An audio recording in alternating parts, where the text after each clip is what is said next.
कैसे हैं आप सब। आइए आज फिर आपके सामने मैं हाजिर हूँ एक और नए टॉपिक के साथ। वह है सूर्य तप, इंसोलेशन। आप जानते ही हैं कि ये सूरज, ये सन हमारे लिए कितना महत्वपूर्ण है। अगर ये सन ना होता तो शायद हमारा अस्तित्व या एग्जिस्टेंस ना होता। सूरज से ही सारी चीज़ें, यानी जो हीट है वो हमारे लिए कितनी महत्वपूर्ण है, कितना ज़्यादा ज़रूरी है हमारी लाइफ के लिए। सिर्फ हमारे लिए नहीं बल्कि सभी लिविंग बींग्स के लिए। ये संसार, ये दुनिया जब से कायम हुई है, जब से इसका एग्जिस्टेंस हुआ है, तब से सूरज ने, सन ने महत्वपूर्ण रोल अदा किया है। सौर विकिरण, सूर्य तप, इंसोलेशन, यानी सूरज की जो गर्मी है, उसका तापमान है, हमारी धरती पर कितना पड़ता है, कैसे पड़ता है और हमारी धरती उसको किस तरह से रिसीव करती है, इसको जानना इस लेसन में ज़रूरी है। वो आपके लिए आसान भी है अगर सिर्फ हम ये समझें कि ये सन जो एक छोटा सा तारा है, जबकि इससे बड़े करोड़ों गुना बड़े बहुत सारे तारे हैं जो इनसे भी ज़्यादा गर्म और ज़्यादा चमकदार हैं। लेकिन ये जो सन है, छोटा सा भी होकर इस यूनिवर्स में हमारे लिए कितना महत्वपूर्ण है, वो आप समझ सकते हैं कि उसकी रोशनी से अगर हम चाहें, अगर उसको प्रिजर्व कर लें, उसकी हीट को कुछ सेकंड के लिए, तो अमेरिका जैसे बड़े देश के लिए हज़ारों साल तक इलेक्ट्रिसिटी की कोई प्रॉब्लम नहीं रहेगी। उसका एक सेकंड का जो छोटा से छोटा भाग होगा, अगर उसे हम रिजर्व कर लें, प्रिजर्व कर लें, तो वो अरबों घोड़ों की ताकत के बराबर होगा, हॉर्स पावर के बराबर होगा। तो आप सूर्य की ताकत या सूर्य की गर्मी जो हमारी धरती पर पड़ रही है, उसकी कितनी ताकत है, उसका कितना पावर है, इसका अंदाज़ आप लगाइए कि इंसोलेशन जो हमारे इस धरती पर है वो कितना ज़्यादा महत्वपूर्ण है, कितना ज़्यादा असरदार है। देखिए, ये सोलर इंसोलेशन जो होता है, इनकमिंग सोलर रेडिएशन होता है, हमारे धरती पर 1.94 कैलोरी प्रति वर्ग सेंटीमीटर, जो स्क्वायर सेंटीमीटर है, वो 1.9 कैलोरी एक वर्ग सेंटीमीटर में पड़ता है। कैलोरी आप जानते ही हैं, कैलोरी यानी एक कैलोरी उतनी ही शक्ति होती है कि अगर किसी जल को वाष्प में, वेपर में बदलने के लिए अगर 1 ग्राम जल को जितनी शक्ति लगेगी, जितनी ताकत लगेगी, वो है कैलोरी। तो इससे आपको अंदाज़ हो जाएगा कि 1 वर्ग सेंटीमीटर में 1.94 स्क्वायर सेंटीमीटर इतना ज़्यादा कैलोरी मिलता है। लेकिन आप ये भी देखें कि जो सूर्य की किरणें हैं इस धरती पर 3 लाख प्रति सेकंड की स्पीड से आती हैं हमारी धरती पर। लेकिन सूर्य की सारी गर्मी या सारा प्रकाश जो तेज़ी से आता है, वो सब कुछ हम बिल्कुल से एक्सेप्ट नहीं करते हैं। यानी हमारी धरती ऐसी है, उसका वायुमंडल ऐसा है जो उसका पूरा का पूरा एक्सेप्ट नहीं करता है। और लगभग गर्मी एक मनुष्य के लिए या जीवधारियों के लिए, लिविंग बींग्स के लिए बहुत ही मुनासिब या उसके लिए एप्रोप्रिएट रहता है। आप ये जानें कि हमारी धरती पर किस तरह से, कैसे, कहाँ कहाँ पर यह सूर्य का प्रकाश या उसका तापमान कितना कितना उसका बंटवारा है, उसका डिवीज़न है।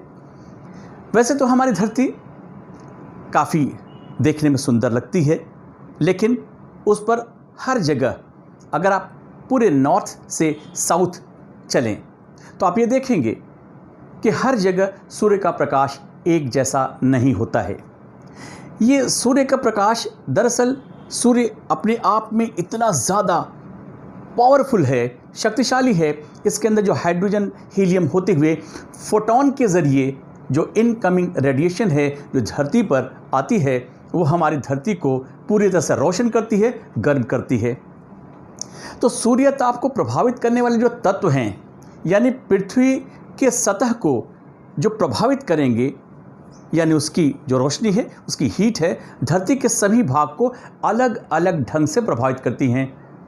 जाहिर है हम सब अगर उत्तर प्रदेश में हैं, बिहार, बंगाल या मध्य प्रदेश, उड़ीसा, कहीं भी हो सकते हैं, जो लोग वीडियो हमारा देख रहे हैं वो डिफरेंट जगह के हो सकते हैं। तो हर जगह का तापमान एक जैसा नहीं होता है।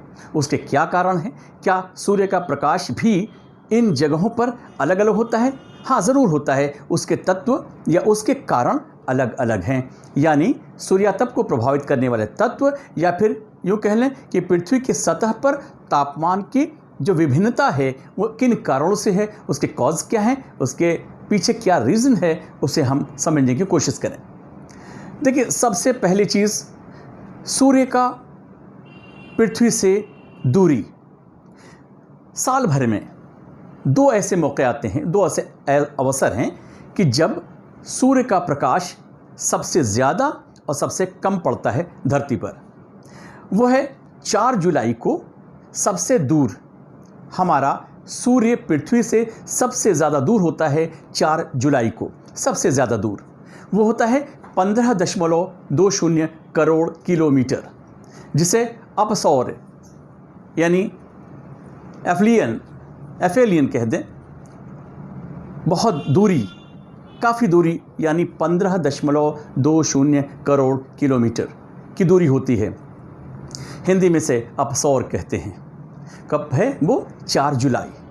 लेकिन वही 3 जनवरी को अगर आप देखें तो 3 जनवरी को सबसे नज़दीक सूर्य हो जाता है, यानी करीब करीब 14.70 करोड़ किलोमीटर।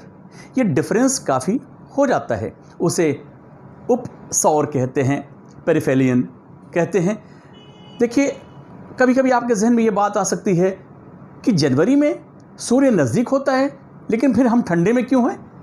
नहीं, वो होता क्या है कि जनवरी में हमारे जगह पर सूर्य की किरणें, चूँकि हम लोग कर्क रेखा पर के आसपास में हैं, इसलिए वहाँ पर जनवरी में सीधी रेखाएं नहीं पड़ती हैं, सीधी किरणें नहीं पड़ती हैं सूर्य की, इसलिए वहाँ पर गर्मी नहीं पड़ती है। हालांकि वो सूर्य से हम नज़दीक होते हैं, धरती हमारी नज़दीक होती है, हम जहाँ निवास करते हैं। तो इसका मतलब ये हुआ कि जनवरी और जुलाई में सूर्य का तापमान जो धरती पर आता है, हमारी धरती 4 जुलाई को सबसे दूर होने की वजह से कम रोशनी, कम हीट प्राप्त करती है। वहीं 3 जनवरी को जब सबसे नज़दीक हो जाता है, सूर्य हमारे धरती के नज़दीक होता है, तो हीट या गर्मी सबसे ज़्यादा प्राप्त हो जाती है हमारे धरती को। तो क्या हुआ? पहला पॉइंट, सूर्य का पृथ्वी से दूरी। अब आइए दूसरे पर, सतह पर स्थानीय जो उसका वितरण है, उष्णकटिबंधीय क्षेत्र में करीब करीब 320 वाट स्क्वायर मीटर, और ध्रुवों पर करीब करीब 70 वाट स्क्वायर मीटर ये पड़ता है करीब करीब उसके यूँ कह लें कि उसका असर या उसकी हीट या उसकी गर्मी। लेकिन आप इसमें एक बात जानना ज़्यादा ज़रूरी है कि जब हम कटिबंध, उष्ण कटिबंध यानी ट्रॉपिकल एरिया में जब होते हैं तो वहाँ सूर्य का प्रकाश ज़्यादा तेज़ होता है, लेकिन यहाँ पर बीच वाले हिस्से में इक्वेटोरियल बेल्ट में चूँकि इवापोराइजेशन बहुत होता है, भाप वाष्पीकरण क्रिया बहुत होती है, इसलिए गर्मी उतनी ज़्यादा नहीं पड़ती। लेकिन जब हम उससे ऊपर जाते हैं, उपकटिबंध की तरफ थोड़ा सा उसके ऊपर जाते हैं, यानी उष्ण कटिबंध से थोड़ा सा ऊपर की तरफ अगर आप 30 डिग्री के आसपास पहुँचें तो वहाँ पर आप देखेंगे उन स्थान पर ज़्यादा से ज़्यादा सूर्य का प्रकाश छन करके आ जाता है। लेकिन वहीं ये बिल्कुल नॉर्थ में या बिल्कुल साउथ में सूर्य का प्रकाश कम पड़ पाता है, क्योंकि नॉर्थ पोल और साउथ पोल में ठंडक बहुत ज़्यादा होती है, उसके एंगल के कारण, जो हम नेक्स्ट में आपको पढ़ाने जा रहे हैं। देखिए क्या है कि सूर्य की किरणों का कोण क्या होता है, उसको इस तरह से देख सकते हैं आप।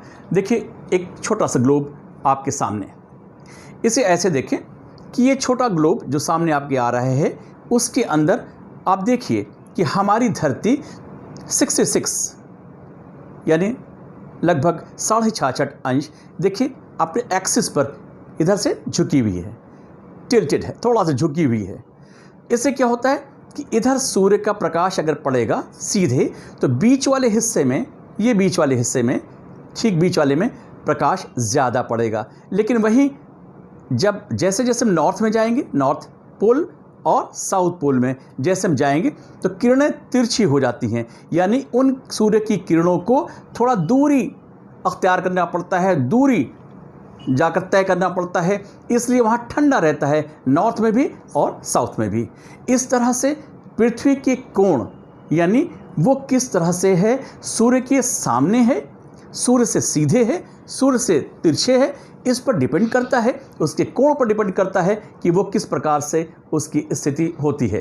तो इस तरह से हम देखें कि इसके अंतर्गत हमारी पृथ्वी बहुत ही कोण के ऊपर निर्भर करती है कि हम कहाँ पर सर्वाधिक गर्मी प्राप्त करते हैं। हमने ये बता दिया कि चूँकि कोण तिरछे पड़ने के कारण या उसका कोण एंगुलर होता है या सूर्य से बिल्कुल तिरछे होने की वजह से उत्तरी ध्रुव और दक्षिणी ध्रुव पर सबसे कम तापमान होता है, जबकि बीच वाले हिस्से पर तापमान अधिक हो जाता है। अब देखिए उसके बाद ऊंचाई, एल्टीट्यूड्स, क्या इसका प्रभाव पड़ेगा? यस, इसका भी प्रभाव पड़ता है।